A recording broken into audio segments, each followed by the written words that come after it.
Dan, a shout out to the Peterborough Petes. They have their second win of the season. And oh my, if you are in Sudbury, you felt pretty good about holding out against Quentin Musty's holdout, but you must be kicking yourself now because you could have traded him before he hurt himself.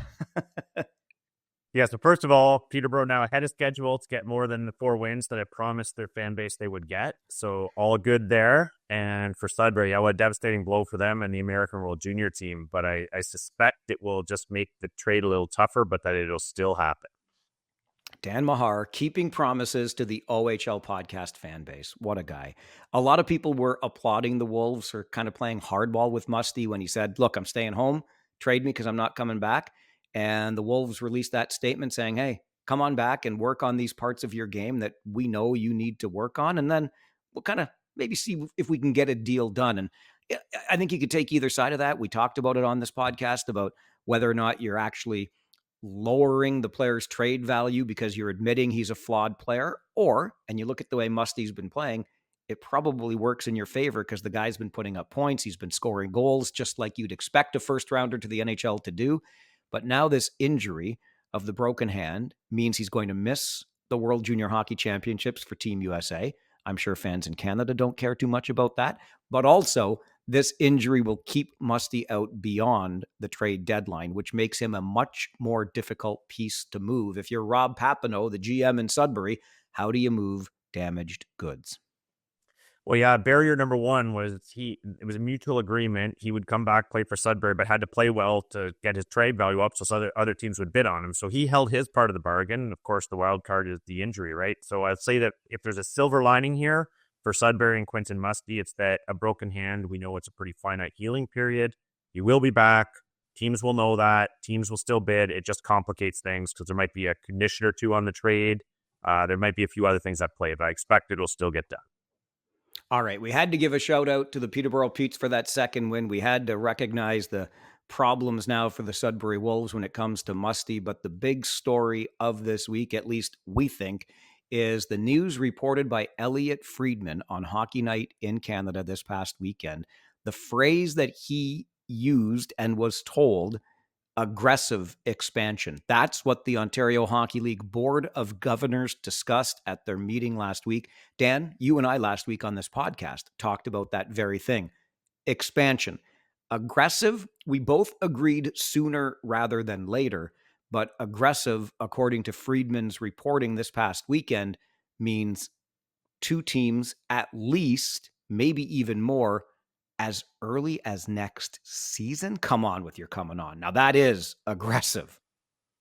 That defines aggressive, does it not? You talked on last podcast, Mike, about a 3 to 5 year horizon to get expansion plans in place. Well, this is months, right? So I think the aggressiveness is born out of the opportunity, and I think new OHL Commissioner Brian Crawford probably recognizes an opportunity here. The USHL is in turmoil with the ruling from the NCAA side. They're going to lose a lot of their talent. Some of the franchises are not in the best financial shape. They're trying to figure out what their future looks like. And in doing so, a couple of those franchises have reached out to the OHL about becoming members of the OHL. So the OHL is looking to seize on this opportunity before it's gone and these franchises become their competitors again in some other format or a strengthened USHL or whatever that might look like. So there's a time window here that I think the OHL is looking to seize upon, hence the aggression.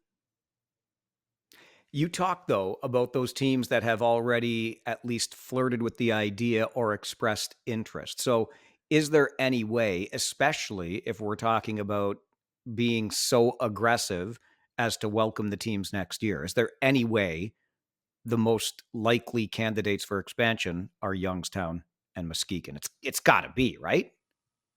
It's got to be. And people, when you think about these things, the reason it often takes a while to do expansion is you have to get a lot of things in place from sponsorships, the arena, the ownership, et cetera. Those things exist in the UHL franchises right now. Those things are all in place. So a lot of the big hurdles are already cleared to just bring those teams over. And I'm not saying it's easy. I'm not saying there won't be a lot of hurdles still. But when the biggest ones, the most time-consuming ones are already taken care of, then you start to think, we've got a lot of months here to make this happen, and where there's a will, there's a way, I think, on both sides. So I could see Youngstown and Muskegon potentially being OHL franchises next year, and who saw that coming?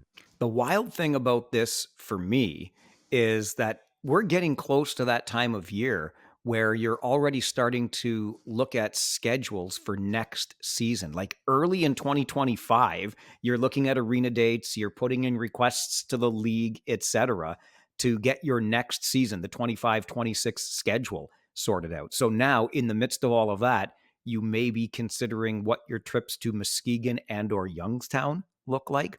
Holy Hannah. And to what you just said, Dan, who would have seen that coming? Here's the thing. And this is going back to what we talked about last week when we were talking about expansion generally. Let's be honest.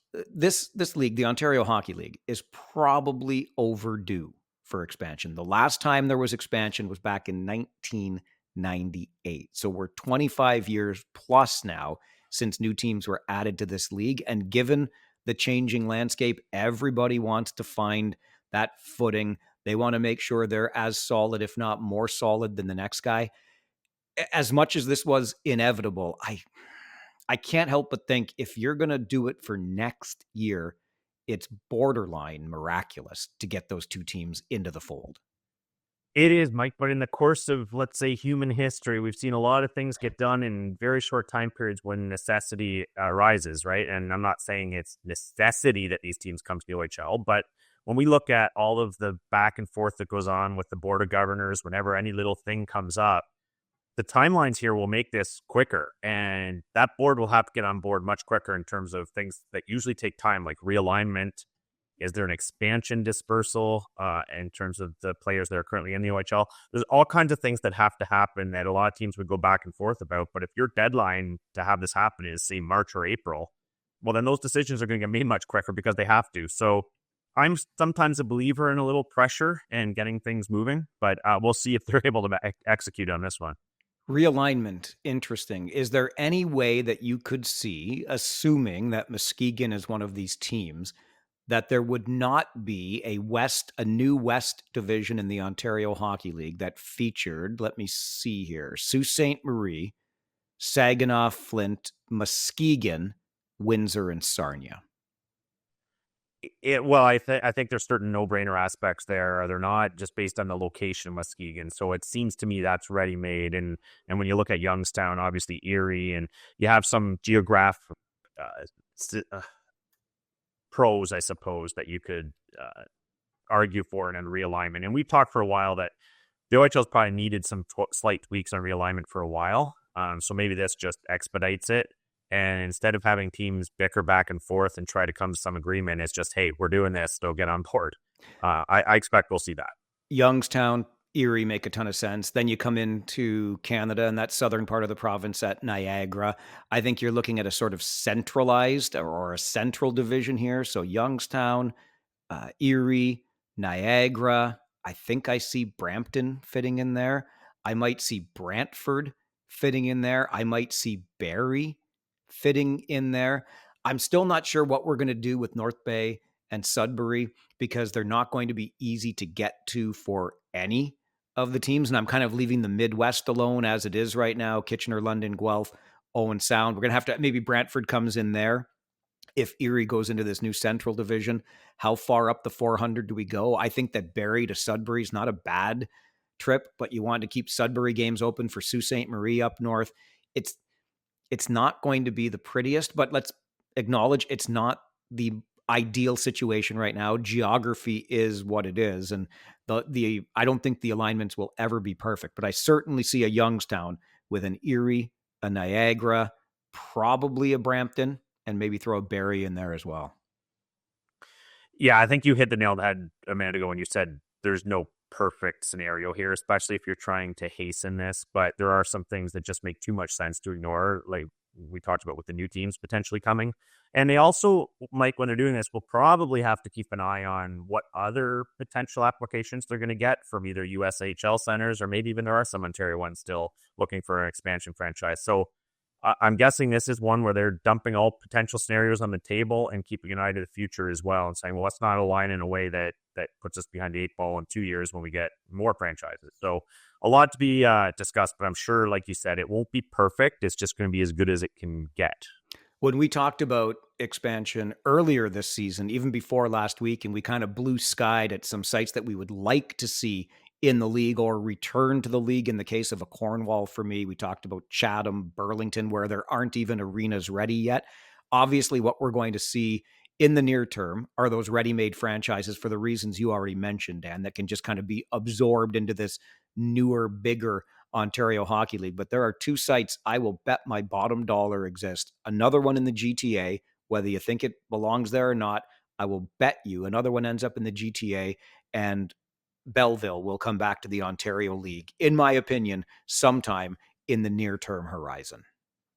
Well, I'd love to see that personally with some of my history and family in that area. I'd love to see that. Obviously, have to sort out what the future of the AHL franchise is. Can they coexist? Is that team leaving? A lot to answer there. So maybe you have a little longer time horizon on those, but I think we'd all love to see that. And just based on comments that Commissioner Crawford made, I think you're absolutely right about the GTA franchise. It sounds like they're going there, whether we like it or not, and hopefully have a little bit better business plan to make it fly this time. All right. The new NCAA ruling is doing more than just increasing player movement. And is that an OHL team or who am I talking about? You'll find out as we continue with the OHL podcast.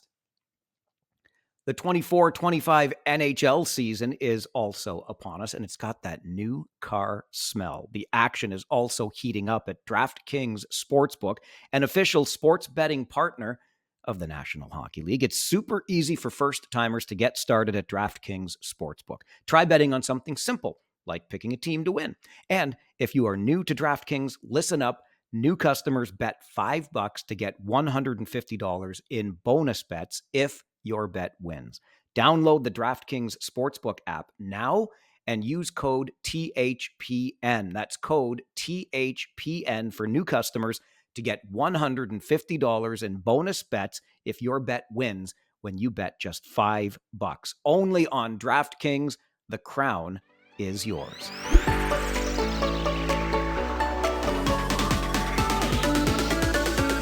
All right, Dan, there might be names that I have missed somewhere in the CHL, but I've got Callum Hughes to Erie, Liam Beamish to Sarnia, Hayden Ellis to the Kitchener Rangers, more USHL or BCHL defects coming to the Canadian Hockey League, specifically the Ontario Hockey League. What do you make? I mean, it seems like the moment this ruling happened, it hasn't been a trickle. It's like the floodgates opened up here. Yeah, Montgomery, Reed, you're right. There's a couple more, and I think that list is just going to continue to grow. I do think we'll see that tide stemmed, though, pretty quickly in the next week or two, only because once you get to the trade deadline and final rosters and all those things, I think players are either figuring out they have a pathway to leave their team now to morph to the OHL or they don't. And I think a lot of those discussions are wrapping up as we speak. So I think it'll flow from a steady faucet to a trickle soon, but the trickle down effects of having all these players change teams at this point in the season will be continue to be felt at least till after Christmas, Mike. Yeah, so I'm glad you brought that part up because look, we want, and we said from the very beginning with this ruling, and I don't think I've heard anybody push back or dispute it, and that is this on the whole is good for the player. It's providing more options for players at a young age when they're being asked to make a pretty damn big decision. So that's great. It's likely also going to force teams across the board in hockey programs that take themselves seriously to make sure that they are providing an attractive environment. This is all good. But right now, in sort of this in-between stage when we're starting to see all this player movement, and you talked about after Christmas, we're coming up on the beginning of December. What if two or three players from the BCHL or the USHL who OHL teams took flyers on in drafts in recent years, knowing they had NCAA commitments, but thought, well, we're going to try, and they end up going to the BCHL or the USHL anyway, but they come back now with this new ruling to their OHL teams. What about, I don't want to call them bubble players because they're already on OHL teams. They came out of training camp. They made their teams this year. They might be third or fourth year guys, but all of a sudden, if the shiny new bauble comes along, it's almost December. Where are you going to go if there is suddenly no room for you at the inn in the Ontario Hockey League? I'm starting to wonder about that just based on the number of players, the amount of movement we're seeing, Dan. It's a definitely a valid concern. And you put yourselves in the shoes of players and their families and their agents. It's turmoil for a lot of these kids. And I know people will say, well, it's not that much different than overagers who, they go into the season not knowing if they're going to last past the overage deadline, and then they have to find a home. And similarly, in those cases, I think the GMs in the OHL try their best to work with these kids and these families and find them a good landing spot and come up with something that works for everyone. And I know everyone else in the background here is probably shouting, well, that's hockey. That's the business. When one chip drops in the top of the tube, one drops out the bottom. And they say, well, it tends to be that these players were kind of, as you mentioned, you said bubble or fringe players that, wouldn't necessarily hurt them to play at a lower level. But those lower level teams also are full too, Mike. They've got their rosters. They've got their teams set. So there's only so many landing spots, and it's not fair to a lot of these kids to be kind of chirped from theirs in mid-season. So I think there's going to be a lot going on behind the scenes. I wouldn't even be terribly shocked to see if there's some discussion over an added card or two for teams this year, some temporary measures that teams could juggle these extra bodies. And I know the league doesn't want kids sitting repeatedly, so they don't want 8 kids in the press box. But with injuries, with the World Juniors, with other things, some of these teams can use a couple extra bodies now too. So it's up to the GMs to juggle. I'm sure they'll do it delicately, but like you said, Mike, it's got implications for a whole lot of people. It's not just one person in the BCHL saying, hey, I'm going to Ontario. That affects a lot of people. I've got to think there's room to strengthen again, because I think there used to be a better system, a partnership system between Junior B or the Greater Ontario Junior Hockey League teams and the OHL teams. I think if you look at London right now, they've basically mastered that model and are working it. Even Easton Cowan, who's getting all the attention this year, and we'll talk more about him in a moment, but he spent a year at the Junior B level before coming up and playing with the big club in the Ontario League. I wonder if there's not room for teams to strengthen these relationships with feeder teams or farm systems, if you will, and maybe have places for players to play, develop before they move up to that next step in the Ontario Hockey League. Terrific point. London, like you said, has mastered it. And you talked about Easton Cowan. You talk about Logan Mailloux. You talk about, these are Oliver Bonk. These are top end guys that took a year in those lower levels. So there's an acknowledgement that 16 and 17-year-old players, as good as they may be, can still benefit from playing against slightly lower competition to hone something before graduating to the OHL. And London has recognized that, and I think a lot of other teams have to too. And I've seen some commentary about how Hockey Canada had to have an ego check recently, and I think a lot of these franchises do as well, in the sense that you can't exert power over these lower leagues and be standoffish and say, well, we're a mighty OHL franchise. I think this opens some opportunities to collaborate and work with them and see them as a partner more than a lower league that you'll work with if you happen to like the people running the team and you have an existing relationship. No, this forces you to come outside of your bubble, your networks, and build some partnerships. I like that philosophy right there. And hopefully that's something that can happen. On the other side of this scale, I'm curious your thoughts on this, Dan. I try to remind people as often as I can that these are young men playing the game. And I'm as guilty as anybody for forgetting that. It's just when you see them from in the stands or up in my broadcast booth looking down on the ice, they're in all that equipment, you forget that these are 16, 17, 18, 19, maybe 20-year-old kids, really. And so many other things are going on in their lives at any given time. And if one of those things is not going great, maybe there's a fight with a girlfriend or a breakup, maybe there's a problem at home, the family home or the billet home, whatever it may be, trouble at school, whatever it is, lots of things can impact what's going on with these players' performances. The mental game translates directly into the physical game. I wonder if, with all of these options suddenly available to players, imagine you're an overager in this league and you were pretty sure that the next step for you was going to be youth sports. But now all of a sudden, maybe, just maybe, you've got NCAA programs knocking on your door or kicking your tires. And you're wondering, well, now I might have this school, or I might have that school, or I might have that school over there. This is getting exciting. And I wonder if that in any way takes away from your ability to perform at your best right now for your team in the OHL.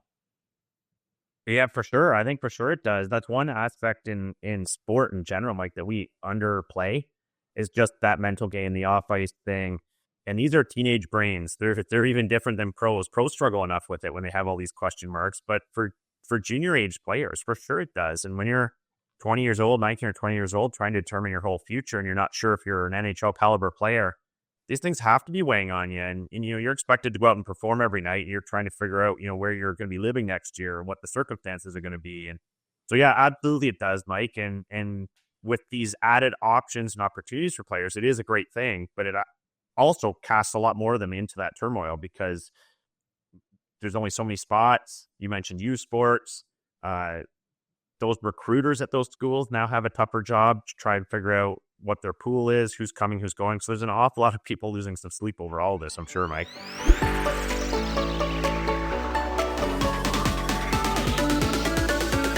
I think that ties in nicely to the conversation we wanted to have this week about the London Knights. And I say it ties in nicely because we talked about it at the beginning of the season. All of the expectations were that London would not just dominate the West, but they would be the team to beat in the Ontario Hockey League this year, as there might be a sense of some unfinished business. They're as good, if not better, a team this year than they were a year ago. Plenty of those players from last season's Memorial Cup disappointment, although they did win the OHL championship, don't forget that, are back again this year. But I talked about the pursuit of excellence when it is expected of you. So no matter what distractions might be affecting the London Knights players, they're certainly not feeling them right now as they're on a 15-game winning streak. More on that winning streak in a moment, because I've got an asterisk for you. Nothing against London or 15 wins, but I've got an asterisk for you. But let's talk about the team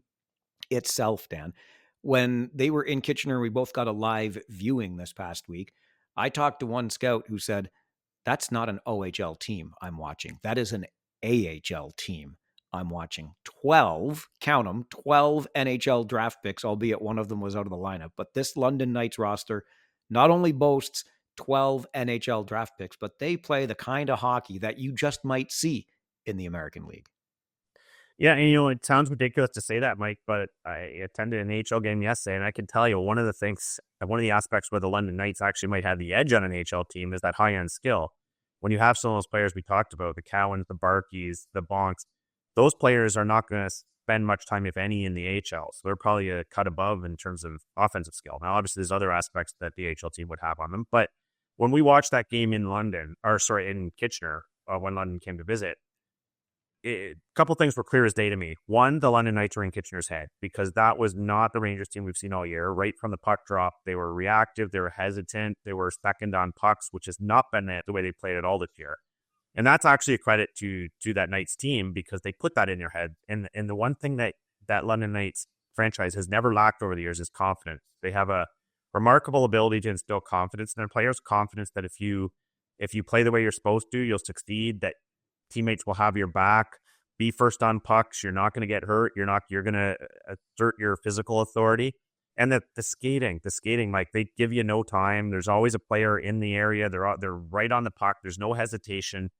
They play that confident team style that really seems to mess with other OHL teams. And as the season goes on, it just gets better and better. So they've got a formula they've tapped into, Mike, and it's impressive when it's on. High-end talent. I want to float something by you here, Dan. And I floated this by and I didn't get a bite, and I'm surprised that I didn't. So maybe I'm way off base, but I'm going to try it again right here because when London was in town, I got the chance to chat with Mike Stubbs and Jim Van Horn. Stubbsy does the play-by-play on London radio, and Van Horn is the color analyst. And Jim, well, they both are walking encyclopedias, particularly of the London Knights, but Jim too knows so much about this league. He's been around it for so long, and the recall that he's got is incredible. So I was chatting with them, and I speculated this. Could we make the argument? And I'll tell you what, I'll just be honest. I'm going to make the argument right now that this London Knights team is a team akin to the '05 London Knights championship team. Now, hang on, stop it. Don't hit pause on the podcast yet. Hang on. I am not saying that this team is going to win 59 games like that '04-'05 team, okay? And I'm not necessarily saying that we've got the Perrys and the Schremps and the Bolins and the Sevrets and the Fritchies on this London team. But you look at some of the high-end skill that you just mentioned, Dan. Cowan and Barkey and Bonk and Haltonen. That '05 team, the '04-'05 championship team that won 59 friggin' games, had at any given time 16 NHL draft picks on its roster. And many of those draft picks, hello, Corey Perry, still in the National Hockey League, went on to long and illustrious NHL careers. We don't know where Cowan and Barkey and Halton and Bonk and others project, but 16 in '05, 12 today, no to 59 wins, maybe not matching player for player, high level versus high level, and those long NHL careers ahead. But come on, surely there is at least, can you give me a conversation on this? Is this team close to as good? Will you give me close to? Will you give me 7/8 as good? I don't know. I just think I think there's a comparison. I'm making the comparison. Fair enough. And I'll give you, based on what we're seeing right now, there's certainly a conversation. I hate making any comparisons before we see the end result. We saw what that '05 team did at the end of the year, so we'll Dan, see. this team, I'm interrupting. This team in London might never lose again. Stop it. They might not. Well, and love them or hate them. I know we've got some listeners that hate them. Fair enough, but they are a winning factory. And you talk about that '05 team, and goaltender Adam Dennis has had a pretty good run building the North Bay Battalion into a contender and a cup contender a couple years. So you think these guys leaving the London organization learn how to win? There's a formula they've got there, and I think that you can plug and play a lot of these names, Mike, and you reference the ones on the Knights right now. And my question is, were they stars acquired by the Knights, or are they good players turned into stars by the Knights? Because they seem to do it every year. They will always be the North Bay Centennials, so don't ever apologize for that Freudian slip. I think I called you dad earlier in this episode. That's way, way bigger a foul on my part. And yes, thank you for mentioning Adam Dennis, because of those 16 NHL draft picks that the London Knights had on their roster back in '04-'05, that included both of their goaltenders that year. And Dennis, of course, was one of them. All right, let's move on to, I was joking that this team may never lose again. Shout out Shoresy. However, 15 in a row, I'm putting the asterisk beside it because the last 2 wins, and I know I can hear it already. Oh, yeah, Farwell's just ragging on the London. No, I'm not. They won them in shootouts. Shootouts aren't wins. I know they get counted as wins. I know you get the 2 points, but that's a tie. And if you want to just get right down to the nitty gritty of the record, the 1984 Kitchener Rangers, 25 consecutive wins. That happened in a time when ties still existed in the game. And only one of those games back in '84, one of them went to overtime. And David Bruce of the Kitchener Rangers scored the OT winner versus the Sault Ste. Marie Greyhounds. That's it. 24 games in 60 minutes of hockey, a 25th, sometime in overtime. I'm sorry, I forget off the top of my head exactly when Bruce scored that goal. It doesn't matter. They scored it playing hockey, not in a gimmick. I don't know what the league's going to do if this record continues much, and I'm getting way ahead of myself. 15 is a long way from 25, but I'm putting the asterisk on it already because shootouts don't count as wins. I hate the shootout. They should get rid of it. Bring back the tie. I would actually take a tie instead of a shootout. Yeah, fair enough. And I always hate era to era comparisons for this reason. They're different times, different circumstances. It's so hard to compare them. Can we just say they're a very good team? Someone was asking me this week about the Ovechkin versus Gretzky comp, and looking up some of Gretzky's records from the '80s and games that were 12-8, 11-8, different era. You don't see those today, and that's not to diminish Gretzky's scoring exploits, but it's just to say that era to era tough comparisons. Let's just say they're very good teams. Fair. And there's an asterisk already on this winning streak. Speaking of era to era, there's also another streak, and I don't know what they're doing with it now. The league never officially recognized it because it's going from one season into the next, but there was certainly still talk about Easton Cowan pursuing Doug Gilmour's CHL record 55 game point streak.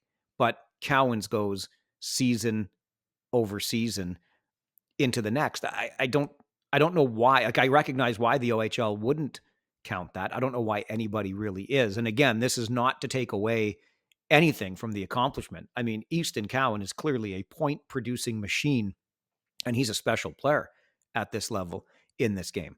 But we don't keep statistics for anything else from one season to the next. Your Your goals don't roll over. Your PIMs don't roll over. Your suspensions don't roll over. Your wins don't roll over. Why would we roll over a point streak from one season to the next? Yeah, true. And I mean, again, it's another one where I say, can we just acknowledge he's a very good player who's done very well? And the streak, maybe I'm in the minority here that I just find those things a little bit silly, especially when we see once these streaks get rolling on, and we've seen it with Ovechkin with his goal streak. I was watching the Capital a couple times this year where they were beating him relentlessly late in games, trying to get him goal. We saw it with Easton Cowan this week, an empty netter. Then instead of just taking the empty netter, his teammates were trying to find him behind the play. It almost cost them coming the other way. So these things tend to get a little silly as you're trying to maintain these streaks. But again, just a very impressive feat, whether you call it X number of games or not. And there's some asterisks in there about those things like empty nets and some of the silliness, but just a very impressive streak. How's that? We go back to what we talked about earlier with all the distractions that can take away from a player's performance at any given time. Maybe a nagging injury. Cowan on 54 games couldn't play game 55 if you were counting it from one season into the next. But that's why I think the single season record is that much more important. What did Doug Gilmour play through over the course of a single season to achieve his 55 game record? Nonetheless, that is what it is, and we'll just leave it there. It's still an impressive as heck streak. I wonder if anybody's still going to be talking about it now that, Cowan had to miss a game due to a lower body injury. Whatever was ailing Doug Gilmour 40 years ago didn't keep him out of the games when he made his 55 game streak happen. So we'll just leave it there. One more thing connected to the London Knights, got this great email from Jason I wanted to share. And please send emails anytime, ohlpodcast@rogers.com. I don't want to go too far back down the rabbit hole of the Mennonite comment, but Jason's email to us after our conversation about the Landon Sims suspension last week really resonated with me, and I wanted to share. Jason writes, couldn't help myself on this one as I was a bit taken aback by Farwell's stance in the last episode, claiming that it's not a big deal because you wouldn't be offended if someone chirped you for being Catholic has got to be one of the most deliberately obtuse stances I've ever heard. This sounds the same as a white guy trying to make the argument that racism isn't real or that DEI programs are a waste of time because he's never been on the receiving end of discrimination. I don't think you'd be making the same claim about it not bothering you if you followed the Jewish or the Muslim faith. It doesn't need to be difficult. Derogatory comments about someone's race, religion, or sexuality have no place in the game and are just lazy forms of chirping. End of story. And that's Jason writing to ohlpodcast@rogers.com. Can't argue one little bit with that, Jason. I think you present it very well. I'm glad that people like Jason not only listen to this podcast, but also follow the Ontario Hockey League, because we need smart, progressive people like Jason as opposed to knuckle draggers like me involved in this game. I will just say, again, without belaboring the point too much, look, Jason's right. And I fully recognize that as a middle-aged, white, heterosexual male, I own this world. This world was 100% built for me to succeed in it. And if I can't succeed in it because it was built by people like me, for people like me, then I'm a pretty big failure, aren't I? I get that. I will say, though, that I bristle a teeny bit when it comes to things like that. It's almost as if saying then, well, because you are those things, plus a Catholic, you don't get to have an opinion on these other things. I know that's not what Jason is saying, but it could feel that way at times. And I had an interesting go around on my radio talk show just the other week when my biggest, hottest take seemed to be, those holiday smile cookies at Tim Hortons? I don't really like them as much as the other smile cookies that come out. And somebody was furious at me. Oh my gosh, they buy them for charity. How can you do that? Et cetera, et cetera, et cetera. Maybe I should just stick to smile cookies and leave it that way. But I'll say this when it comes to Landon Sim and the Mennonite comment.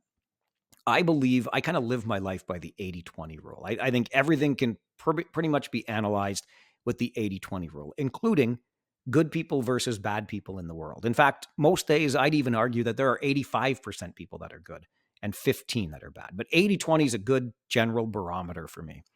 And this came up just recently with a good buddy of mine. I was over paying him a visit near Halloween, and his neighbor next door had a really good Halloween display, and I commented on it. And my buddy kind of rolled his eyes and said, yeah, well, it was better before people started stealing stuff from it. And then he came home one day and there was a sign posted saying, due to repeated thefts, I'm going to be scaling back the display and I'm not going to be replacing the stolen pieces because it's costing me too much money.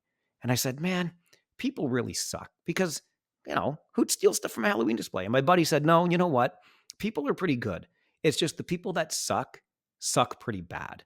And that stuck with me. And that comes back to the 80-20 or the 85-15. And so even though I'm a Catholic and a middle-aged white heterosexual dude and knows full well the privilege from which he preaches this, and I wouldn't know discrimination if it bit me in my fat ass. It's true. Never once. And so I get that. But we are in punishing and slamming Landon Sim and others who have done similar things. We're ascribing a whole lot of intent onto the meaning of his words. We're policing not just the thought, but the language. And we're getting to a point where I don't know. To paraphrase one of my favorite movie characters of all time, we are getting so uptight that if you stuff a lump of coal up our asses in 2 weeks, you're going to have a diamond. I think we just need to take a breath here.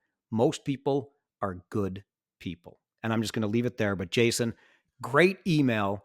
And I'm going to get down off my soapbox now. Don't know, Dan, if you wanted to add anything more to that. Two things. I love the Ferris Bueller reference. It's one of my you. favorites. And secondly, I couldn't agree more, Jason. And if you that 80-20, 85-15 rule, if you want, I think one of the things that jumps out to me to identify if you're in that 15 or 20% is using terms like snowflake and whatnot to describe people that had an issue with the Mennonite comment. It's not to slam Landon Sam, but is it that much of a stretch to say just don't reference someone's religion? Like, is that not crossing a line? Like, come on, let's be reasonable, classy people here. It doesn't make anyone soft or snowflakes. It makes them human. It makes them decent. And that's all I'll say.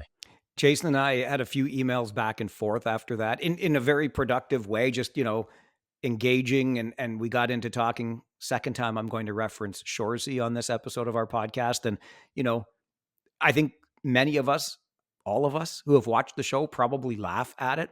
I don't think everything that we laugh at on that show could be used on the ice in the OHL today, which makes me appreciate the show that much more because I think it's giving us a mirror to look at ourselves through or into. Yeah, fair enough. And yeah, we've all admittedly laughed at things that are pretty horrible just because we need the laughter. We need to lighten up sometimes, but lightening up shouldn't victimize anyone. And Shorzy sure doesn't. It's entertainment. So let's know the difference.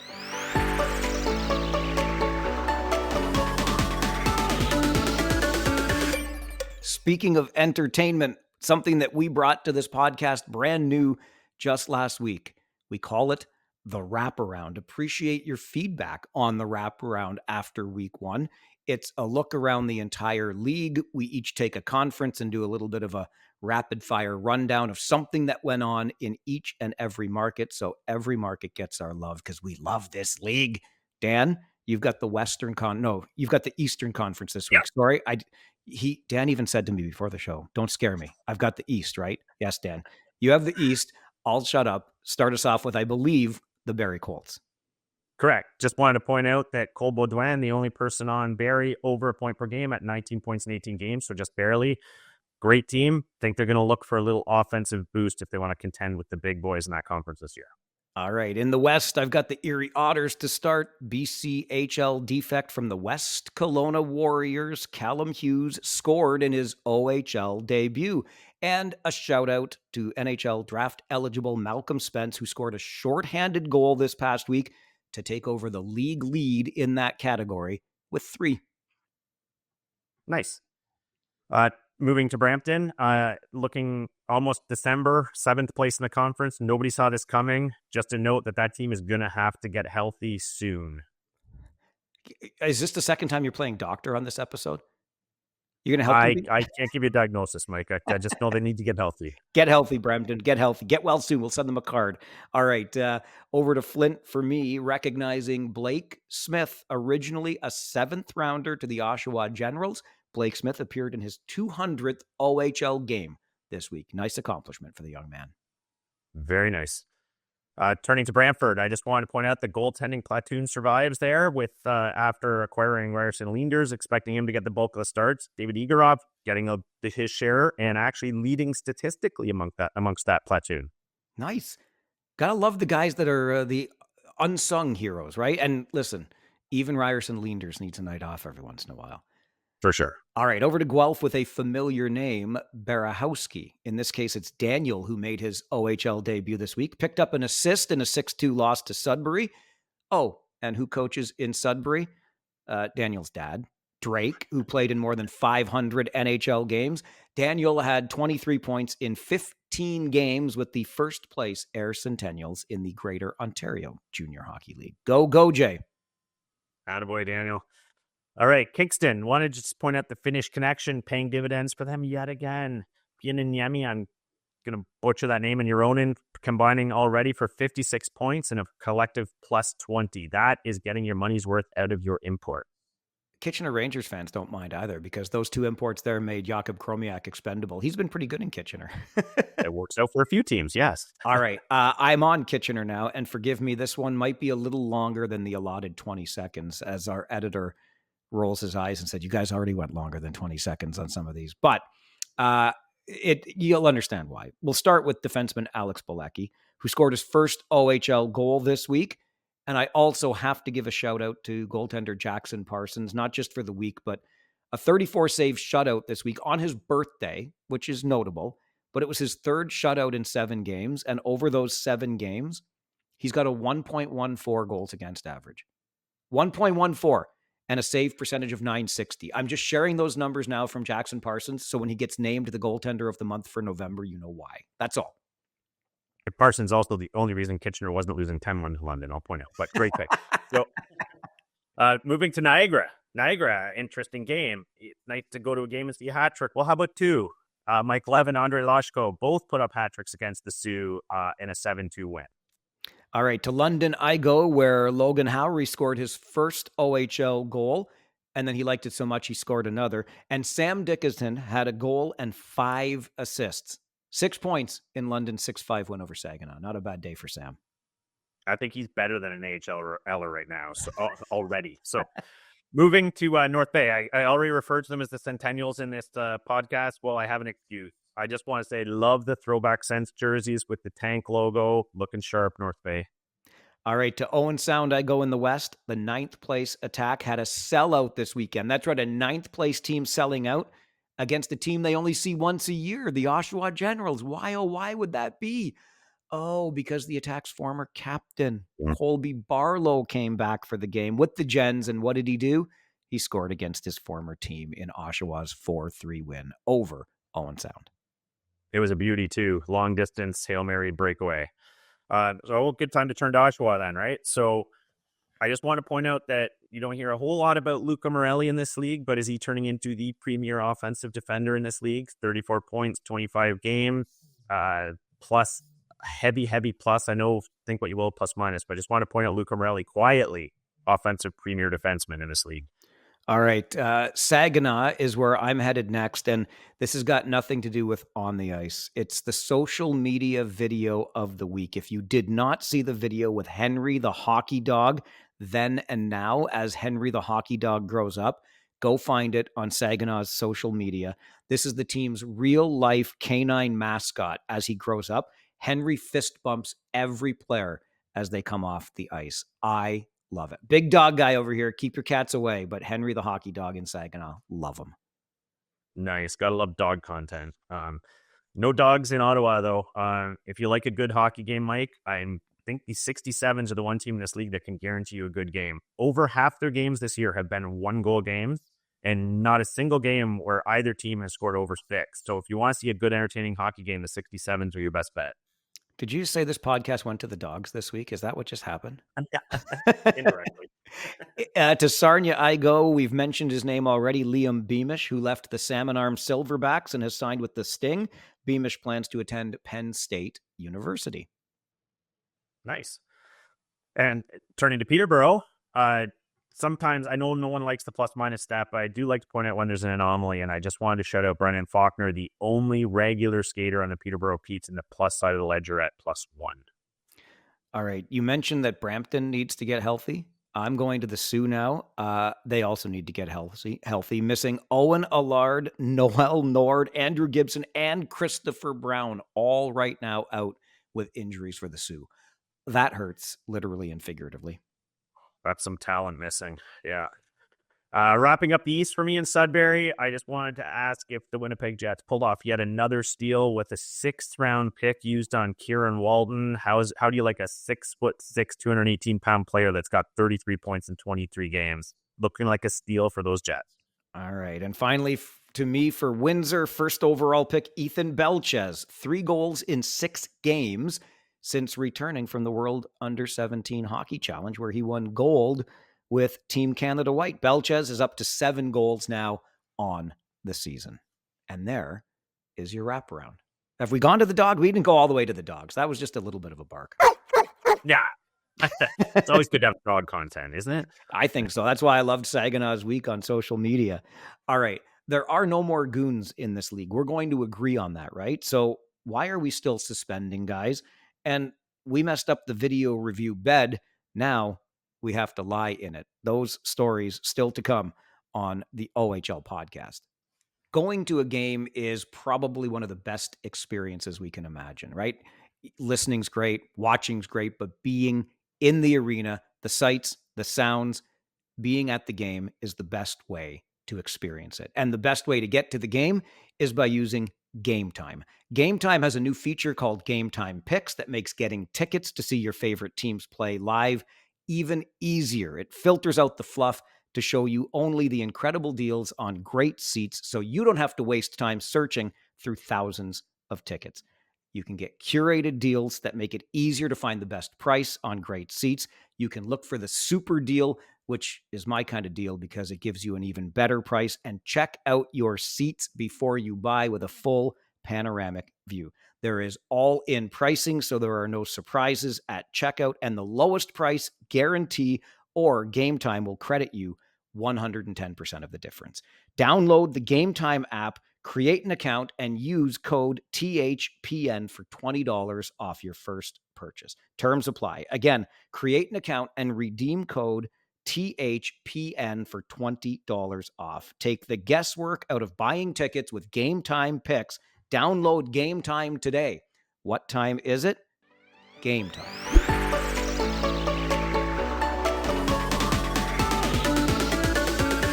Dan Mahar, it is not even December, and Tyler O'Toole of the Oshawa Generals has already been suspended for exceeding the OHL's fight threshold of 3. Look, I've already acknowledged my knuckle-dragging ways on this episode. I get it. But is it possible? Could we maybe? I don't know. Is 3? I think it's too low. It started at 10. I'm not even sure that was too high. We brought it down to 3, and now every time after 3 fights, you get a suspension, and it just gets worse from here. And Tyler O'Toole almost becomes a useless part of the Oshawa Generals lineup. I don't know the answer to this, but I don't think the answer is a 3-fight limit. Thoughts? I'm actually really with you on this one, Mike. You see a difference in the flow of the league and the flow of the games when, a lot of these guys tend to get their fights out of the way early, and then they really can't do it anymore without risking suspension. So I'm with you. I think there's lots of mechanisms we can add in here beyond a 3-fight limit before suspension and increasing suspensions each time to kind of eliminate the goon, the guy that's racking up fights every game and bullying people.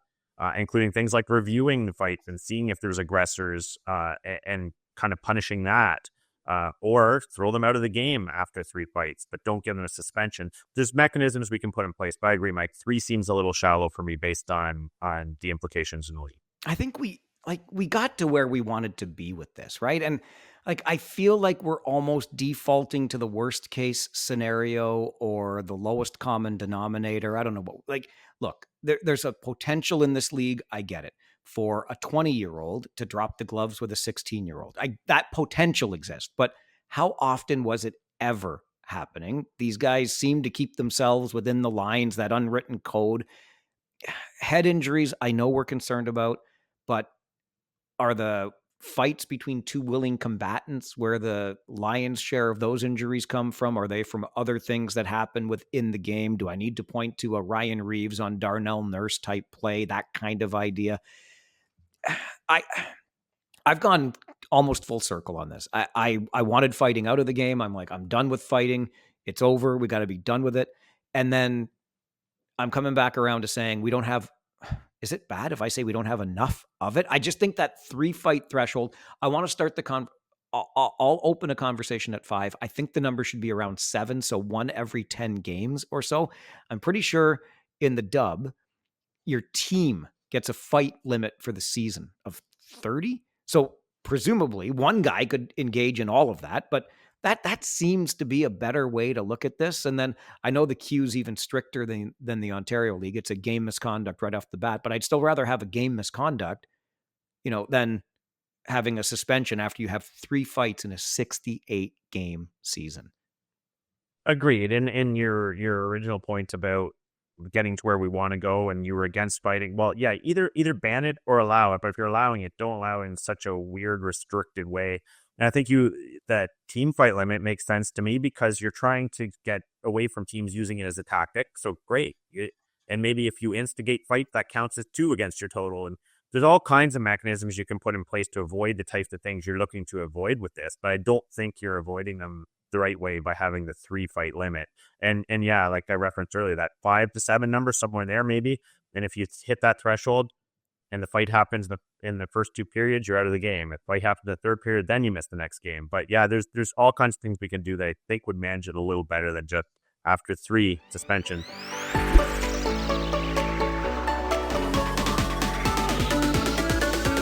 You talked about in the midst of that the flow of a game and how it can be impacted, and I can't help but think then, and I don't want to belabor this because, as I said earlier, we've made the video review bed. Now we have to lie in it. So we brought video review into the game. But boy, oh boy, on the same night that we were watching a pretty painful review in Kitchener, Dan, they were going through an even longer review in Erie. And I recognize technology is not perfect. We have willingly invited it into our game, but if we don't find a way to speed these things up, because when we were in Kitchener, we had guys like off the bench doing little circles to keep their legs fresh. That's how long the review took because there was a little problem logging onto the iPad over at the timekeeper's bench. I mean, goodness gracious, these things are bound to happen, but if you're looking at something, and I'll also say during all of this time, even once the officials got onto the iPad, and I don't know what they have to look for, they're far better trained than I am, but I saw a replay on my monitor in my broadcast booth, and I said right away, like it took me no time to decide, you know what? That was a 5. That was a major. Let's move on with things. And still you wait and you wait and you wait and talk about sucking the momentum out of a great game. It was a 1-goal game at the time. I don't know. I think much like we're talking about increasing the fight limit, let's decrease the time limit for reviews. Put a clock on it. I'm not kidding. Put a clock on it. If you can't decide in 2 minutes or 3 minutes, then the play as it stood, as it was called, stands. Yeah, I'm with you, Mike. And I'm not one that generally complains a whole lot about the reviews because I want them to get it right. Having said that, that was a painfully long one in that game, painfully long because, as you pointed out, the technology. So 100% with you. Once it hits whatever that threshold is, minute, 2 minutes, let these refs are professionals. Let them make their best guess based on what they saw. Let's just go with there instead of the 5, 7, 8 minute reviews. I will say what they did in Kitchener, I liked. That was the proper application of the rule that allows them to put 5 on the board, then take a look at it. They can drop it to 2. They can eliminate it completely. We had a similar situation a couple of games earlier in Sarnia where a player took a cross check to the face. At least it certainly appeared that way. And nothing was called. And while he's over there getting zippered up on the bench, the play just continued. Though the officials in that particular instance had the option of just putting the 5 on the board, going to the iPad and taking a look at it to determine whether or not something needed to be assessed there. And they didn't do it. So I applaud them for doing things the right way. And what, I know we all just want to get this right, but we have to make sure we get it right faster. And if you're going frame by frame or slowing things down to see, a fraction of an inch offside or some goofy thing, goodness gracious, we're taking away the human element of the game. And I know I'm beating a dead horse on that, but some of them are getting too long, and we had 2 in the league on the same night. Yeah, and I mean, at the end of the day, what it does is it just slightly impacts the entertainment value in a negative way, right? So if you've got fans in the building, they're considering buying tickets again and coming back, and they're like, that was kind of boring. We sat there for all this time for reviews. It wasn't kind of what I expected. So it's in everyone's best interest, tighten those up. All right. I think people care more than they admit. I really do, about the 3 stars each and every night in the hockey rink. And I know people care about our prospects of the week. I know they do. And that's still to come as we wrap up another episode of the OHL podcast. We are getting so close. Black Friday, Cyber Monday, and that's time for you to shop for great deals. Well, except with Raycon, because with Raycon, you get an amazing deal on premium audio every day of the year. But of course, that doesn't mean the deals won't be any better for Black Friday and Cyber Monday. Far from it, in fact. They're doubling down on their amazing value by offering our audience up to 30% site-wide. The latest model of Raycon's everyday earbuds include plenty of new features that make them even more of a must-have for any audio lover. The latest model features 32 hours of battery life and active noise cancellation, which is a must for me on those long OHL bus trips. Plus, they're about half the price of the premium audio guys, and that's before you get 30% off site-wide for Black Friday and Cyber Monday. Trust me, you will be impressed with the audio quality, and you will love the different color options that are available, including blue, which just so happens to be my favorite. It's time to save big for Black Friday and Cyber Monday. Go to buyraycon.com/THPN today to get up to 30% off site-wide. That's right. You'll get up to 30% off everything on Raycon's website when you go to buyraycon.com/THPN.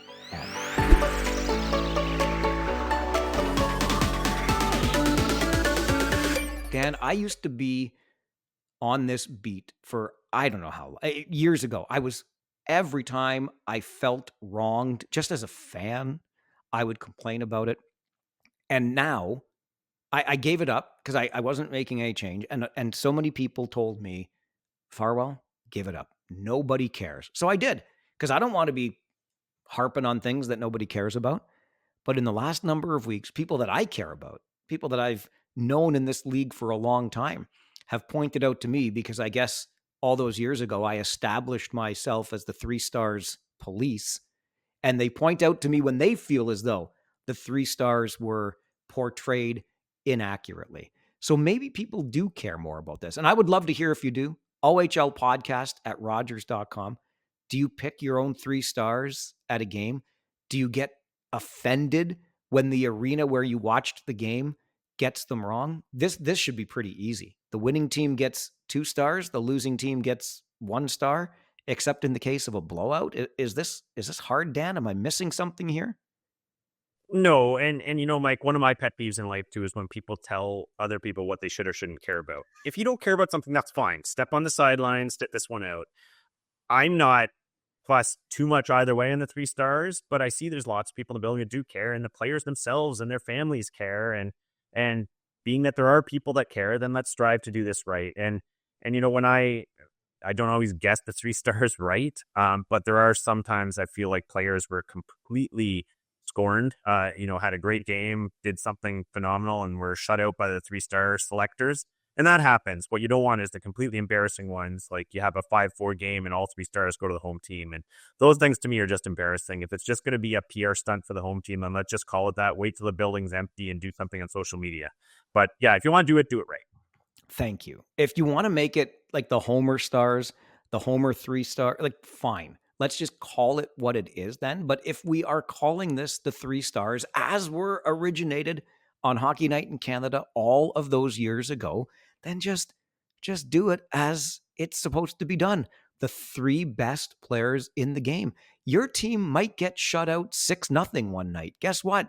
You didn't have any players in the 3 stars. It's going to happen. But the people that were in the building watching the game, they know who the best players on the ice were. It's really that simple. So there are options here. If we don't want to do it right, then let's change it so it adapts to what you want done. But if we're doing 3 stars, do 3 stars. And I will also just add to this, and I'll own up to it too. I'm part of the duo that picks 3 stars in Kitchener, and it's not easy insofar as I got a hell of a lot to do during a game. Okay, I have to satisfy my sponsors on my broadcast. I have to provide a broadcast that people can understand and listen to. And then, oh yeah, by the way, in your 30-second commercial window, make sure you have a conversation with the guy standing next to you that you agree on the 3 stars, and then we have to relay them down to ice level. There's a lot going on in a short amount of time, and it's not always painfully obvious who the stars are. You can sort it out, but try sorting it out in 30 seconds when you've got 4 or 5 other things that are really pressing in those 30 seconds.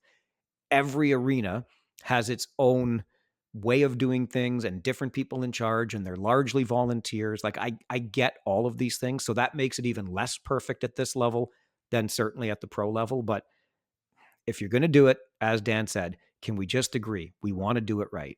2 stars to the winning team, 1 star to the losing team, unless it's a blowout. Say it with me. Can I add one little caveat there too, Mike, Sure. if I may?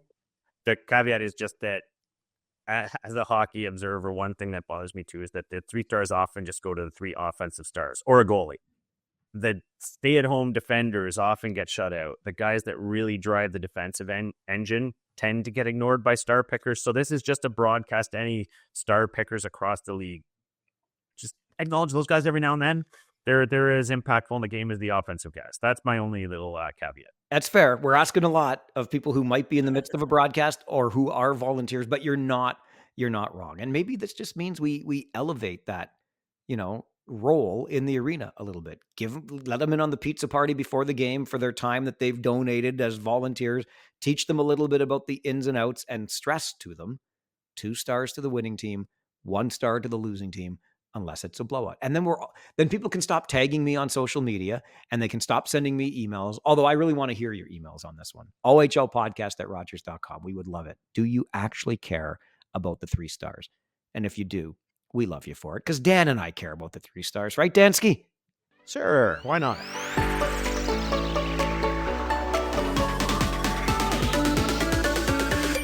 All right, one piece of business left for us to take care of on this episode of the OHL podcast. And as always, that is our prospects of the week. Dan, who you got? All right, well, mine's not going too far down the list either, but I'm going with Matthew Schaefer in Erie, and what a phenomenal player. Hands down at this point, seems like the top available defender in the NHL draft. Will likely go top 5, maybe even top 2 or 3 by the time the year's out. 18 points in 14 games as a 17-year-old, a plus 16, an engine that has driven his time in Hockey Canada as well, which is not over. So anyway, Matthew Schaefer, just what a player.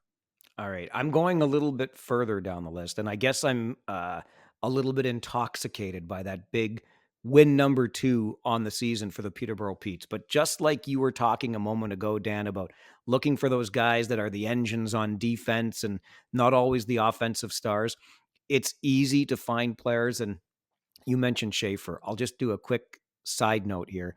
We were in Erie on Saturday, a night after he scored 2 goals, but before the game, getting ready in the media room, having a coffee, making some notes, and it's where the scouts gather, and we all sat around the table. And first of all, I was almost late for my broadcast because I could have those conversations for the rest of my life. It's one of my favorite parts of being in this game, just hanging out and talking hockey with people that know the game so well and watch so much of it.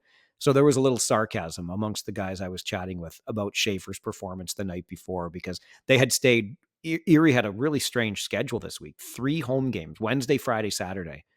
Tough to sell tickets for all 3 games and 4 nights in one building, but they had a pretty good crowd in there on Saturday. Anyway, so since they had been there the night before, I talked to them a little bit about Schaefer, and they special player is how I started it. And then they just went on and in tongue-in-cheek sort of way. Yeah, that guy can't control the game at all. Yeah, he should really do that. Anyway, bottom line is the secret is out on Matthew Schaefer. And there was a lot of love for the young man, and rightly so, during that conversation that I wish I could have every single time I go to the rink. Great people to hang out with. So sorry for the tangent, but back to Peterborough and my guy, because it's a little bit easier to find guys when the team's playing well. with them. And the Peterborough Petes are having themselves a rough season, but Carson Cameron had himself a decent week. A couple of assists and, most importantly, a +3 rating. Cameron is trailing the Petes at a -19 this season. So that just shows how good that window of 3 games was for him this week. He'll take it, and so will I. So I make Carson Cameron my prospect of the week. Yeah, I just thought his -19 too is reflective of playing heavy minutes against top guys on a team that's getting heavy minuses every night, more so than on him. And a quick shout out to his teammate Aiden Young, who has also stepped up huge in the prospect realm too. But good pick there, Mike. Couple of defensemen, Schaefer and Cameron, this week for us. So there you go. All right, we got other things to do. Like, really, as much as we love sitting here talking to you, we've got other things to do. So we'll leave it here for this week on the OHL podcast. We will remind you, please give us a like, subscribe, follow us on social media. Dan's on X at his name, Dan Mahar. I'm on X at Farwell_OHL.